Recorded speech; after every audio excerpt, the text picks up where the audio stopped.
حضرت خدیجہ بہت تسلی انہوں نے دی۔ ایماندار بیوی کی نشانی کیا ہے کہ وہ مشکلات میں شوہر کا ساتھ۔ آج تو شوہر پر مشکل آتی ہے، وہ کہتی ہے السلام علیکم میں اپنے ماں باپ کے گھر جاتی ہوں۔ نیک عورت کبھی بھی اپنے شوہر کو تانے نہیں دے گی، برداشت کرے، صبر کرے۔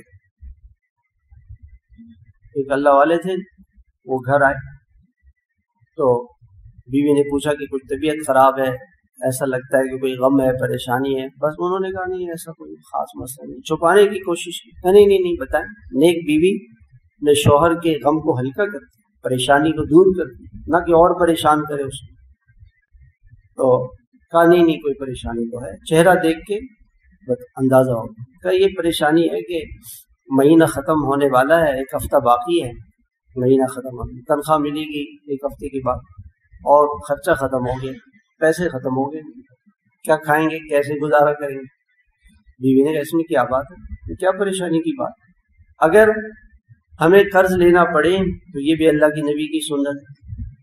اگر ہمارے گھر میں چراغ نہ جلے تو یہ بھی اللہ کے نبی کی سنت ہے کہ اللہ کے نبی کے گھر میں تو آخری رات کو بھی چراغ نہیں تھا۔ اگر ہمارے گھر میں فاقہ آئے تو اللہ کے نبی کے گھر میں تو 2 مہینے چولہا نہیں جلا تھا، اس میں پریشانی کی کیا بات ہے؟ ہمارا گھر اللہ کے نبی کے گھر کے مشابہ ہو جائے گا، اور اللہ کی وہ رحمتیں جو اللہ کے نبی کے گھر پہ اترتی تھیں، اگر ہم صبر کریں گے ہمارے گھر پہ اللہ کی رحمتیں ہوتی۔ اب جو بیوی ایسی ہو، شوہر کو ایسی تسلی دے، وہ گھر جنت ہے، وہ تو گھر جنت ہے۔ صبر کرے، برداشت کرے۔